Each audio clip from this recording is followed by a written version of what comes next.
sem pistolas ou espadas, sem fuzis ou baionetas, sem pólvora, sem lâminas, sem cápsulas. A minha luta é com flores e versos, para amaciar as almas, para ajardinar as mentes, para enternecer os sonhos. A minha luta é com versos e flores, para remoçar dos seres a essência, para recobrar da vida a fragrância.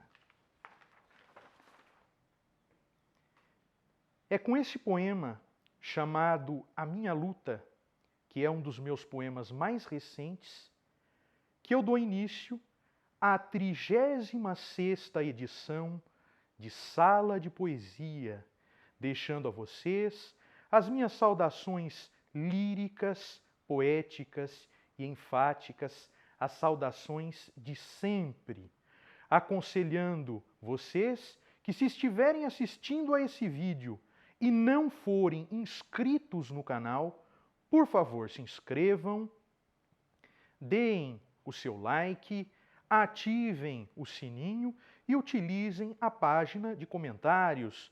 Pode ser com uma sugestão de temas, interagindo conosco aí pelos vastos confins da web. O tema do nosso vídeo de hoje é a arte a serviço da paz. Não à toa eu começo o vídeo, né, recitando, lendo um poema que fala da luta com flores e com versos.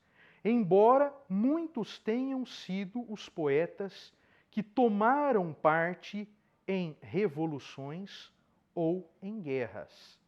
Falando-se no Brasil, a gente não pode se esquecer de Cláudio Manuel da Costa, o Glouceste Saturnio, ou de Tomás Antônio Gonzaga, o Dirceu, que fizeram parte da Inconfidência Mineira em 1789. Eles foram, né, os grandes poetas do arcadismo brasileiro. O Tomás Antônio Gonzaga escreveu o clássico Marília de Dirceu, que é um documento da sua paixão por Maria Doroteia Joaquina de Seixas, ela a quem ele chama de Marília, e ele se chama de Dirceu. Também no Brasil, avançando alguns anos, alguns séculos até, na Revolução Constitucionalista de 1932, Guilherme de Almeida esteve presente. O mesmo Guilherme de Almeida que anos depois veio a escrever a letra da canção do Expedicionário, dedicada aos pracinhas da Força Expedicionária Brasileira, que se dirigiram do Brasil para a Itália com o objetivo de lutarem na Segunda Guerra Mundial. Tiago de Melo, a quem nós já citamos aqui em um vídeo, ele chegou a ter treinamento para atuar como guerrilheiro na época da ditadura. Felizmente, ele preferiu lutar com versos. Castro Alves, a quem nós citamos no vídeo anterior a esse, em 1865, ele se alista no batalhão acadêmico, para lutar na Guerra do Paraguai. Ele só não vai à guerra por conta da fragilidade da sua saúde. Fora do Brasil, nós também tivemos poetas que fizeram parte, que serviram em guerra. Se nós formos nos lembrar, por exemplo, de Walt Whitman. Walt Whitman serviu na Guerra de Secessão, a Guerra Civil norte-americana, como enfermeiro. Existe um livro, inclusive, registrando esta experiência, as anotações, né, o diário, né, os versos, os rascunhos dele no tempo da guerra. O livro se chama Dias Exemplares. Existe uma edição que foi publicada aqui no Brasil em 2019, desse livro, não é uma tradução desse livro do Whitman. Giuseppe Ungaretti, que é um poeta italiano, um dos principais poetas italianos do século XX, serviu como soldado na Primeira Guerra Mundial, e depois, infelizmente, acabou aderindo ao fascismo, ao ponto de Mussolini ter escrito a apresentação de uma das suas obras, assim como ocorreu com Marinetti, que é o poeta que fundou o futurismo, fundou o movimento futurista. Ele se tornou fascista também, infelizmente. No começo do século XX, houve legiões de artistas que se dispuseram, se alistaram voluntariamente na luta dos gregos contra o domínio do Império Turco Otomano. E assim vai. Muitos poetas serviram em guerras. Mas a nossa intenção aqui é falar da arte a serviço da paz. E o que pode a arte, como pode a arte auxiliar na paz, na implementação da paz? Nós falamos aqui de alguns poetas, nesses vídeos mais recentes do nosso canal, poetas que tiveram um engajamento na sua literatura, ou seja, a sua poesia esteve a serviço de alguma causa. O Castro Alves, a poesia dele esteve a serviço do abolicionismo, esteve a serviço do republicanismo. A poesia do Tiago de Melo esteve a serviço das três causas que ele sempre defendeu: a construção de uma sociedade justa e solidária, a preservação da floresta amazônica e a integração cultural da América Latina. Então, esses poetas que nós citamos nos nossos vídeos mais recentes, eles tinham uma poesia que era engajada sem ser panfletária. Ou seja, não era uma poesia de propaganda. Era uma poesia, como o Tiago de Melo dizia, uma poesia humana. E como Joaquim Nabuco dizia acerca da poesia de Castro Alves, uma poesia social e humanitária. Então, a poesia que tem esse tipo de compromisso, uma poesia, como dizia o Tiago de Melo, comprometida com a minha e com a tua vida, deve caminhar a serviço da paz. Mas como é que a poesia, como eu dizia, pode promover a paz? Não tem como a gente parar uma guerra com um poema. Assim como não há a possibilidade de um poema se transformar em um copo d'água e matar a sede do semelhante. Não tem como ele se transformar em um prato de comida e matar a fome do semelhante. Não tem como ele se transformar em uma roupa e vestir um semelhante que está nu. Mas a poesia contribui porque ela proporciona, ela propicia o espaço para a reflexão. Então a poesia pode denunciar os males da guerra. Não só a poesia, mas a arte. Quando você vai ver, por exemplo, a Guernica de Picasso, quando você vai ver, por exemplo, os painéis Guerra e Paz de Cândido Portinari, ali existe uma denúncia dos males da guerra.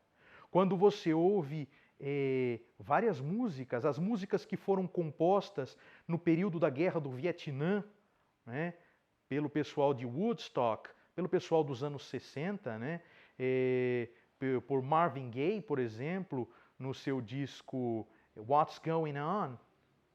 Então, ou quando você vai mais adiante e ouve Imagine, do John Lennon, ou quando você vai mais adiante, por exemplo, e ouve A Paz, do Gilberto Gil, ou A Rosa de Hiroshima, que foi musicada, é um soneto de Vinícius de Moraes, que foi musicado pelo Gerson Conrad e gravado no primeiro disco dos Secos e Molhados. Então você tem uma denúncia dos males infligidos pela guerra, causados pela guerra. E ao mesmo tempo você tem uma reflexão, um chamado para a importância da paz. O quanto é bom viver a paz. O quanto é bom sentir a paz. O quanto é bom experimentar a paz. Então, quando a poesia denuncia os males da guerra, ela está contribuindo para a paz. Quando ela demonstra os benefícios da paz, não só a poesia, mas toda a arte, ela está apontando o caminho da paz. Ela não para a guerra, mas faz com que as pessoas reflitam e evitem novas guerras, evitem novas situações bélicas. E tem uma outra coisa, quando alguém está ocupado escrevendo um poema, ele não está segurando uma arma, ele não está atirando, ele não está atacando, não está ferindo o seu semelhante. Quando alguém está pintando um quadro, a mesma coisa. Quando está compondo uma canção, a mesma coisa. Então a arte, ela presta esse serviço importantíssimo. Essa arte comprometida, e mesmo a arte que não se diz comprometida, né? Porque toda arte é comprometida com o amor. O amor é o sentimento fundador de toda arte. Só se escreve por amor. Amor à pátria, amor a uma pessoa, não é? Amor a um grupo, amor a uma causa, amor até a si mesmo.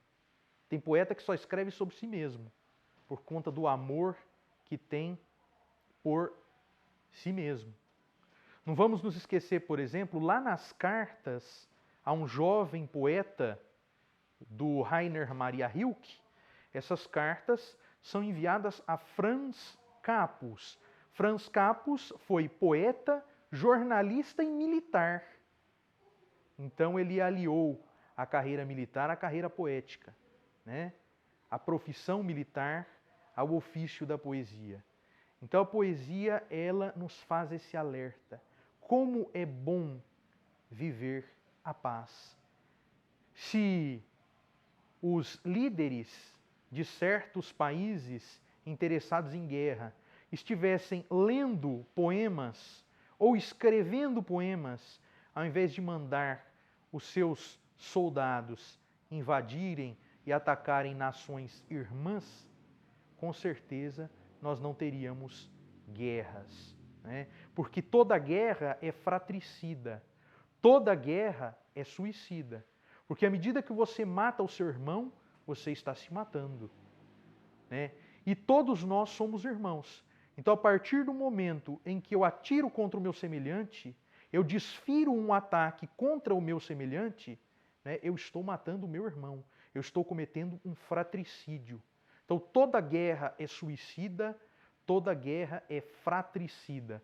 Não à toa, quando o José Craveirinha, um poeta moçambicano, escreveu o seu livro falando sobre a guerra civil em Moçambique, ele nomeou o livro de O Babalazzi das Hienas, né? Mas o principal poema do livro foi Moçambiquicida, né?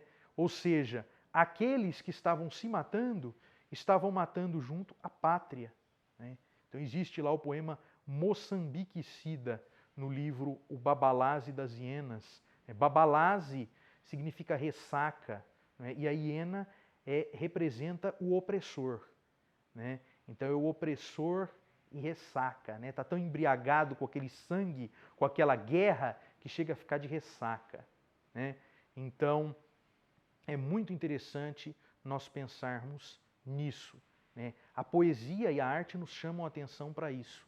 Somos todos irmãos e, sendo irmãos, nós deveríamos acenar ao nosso semelhante com um gesto de carinho, com um gesto de acolhimento, e não com um gesto de ataque, não com um gesto de sofrimento, né? Nós não deveríamos ou não devemos infligir sofrimento aos nossos irmãos. A poesia alerta sobre isso, né? A arte alerta sobre isso. E por falar nisso, né, estamos prestes ao encerramento, próximos do encerramento desse vídeo, eu quero ler um outro poema de minha autoria. Aquele se chamava A Minha Luta e é recente. Esse aqui é um pouco mais antigo e se chama Oficina da Paz. E ele é assim: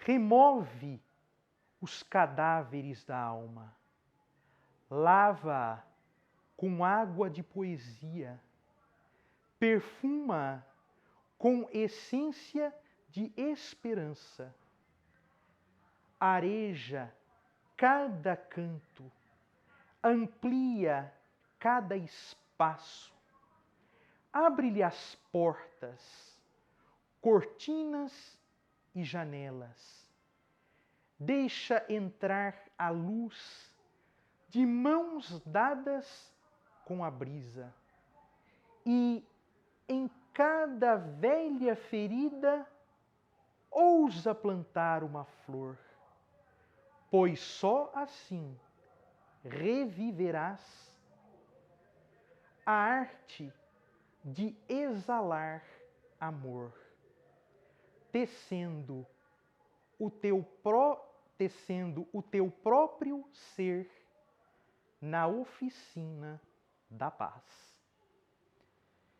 Com esse poema, nós damos por encerrada essa edição do Sala de Poesia, agradecendo a todos vocês que nos acompanham, que interagem conosco pelos vastos confins da web, agradecendo a vocês porque a vocês se deve a existência desses nossos vídeos, a existência desse nosso canal. Muito obrigado e, mais uma vez, eu recomendo, se você está assistindo a esse vídeo e não está inscrito no canal, inscreva-se, dê o seu like, ative o sininho, utilize a página de comentários, interaja com a gente e me dê aí uma força para que esse canal continue. Afinal de contas, falar de poesia no Brasil é uma missão muito árdua, ainda mais falar de poesia nesses tempos bélicos que a gente está vivendo. Não só no mundo, não só no país, mas dentro de nós. Muitas vezes a nossa linguagem é bélica, é agressiva. Então vamos adoçar os nossos gestos, vamos adoçar as nossas palavras, né? Vamos abraçar com a voz, com os olhos, com o sorriso, vamos abraçar de todas as formas que nós pudermos. O mundo precisa de poesia, o mundo precisa de delicadeza, o mundo precisa de doçura, o mundo precisa de paz. Voltamos em breve, né, contando com vocês. Muito obrigado. Voltaremos logo mais com mais uma edição de Sala de Poesia.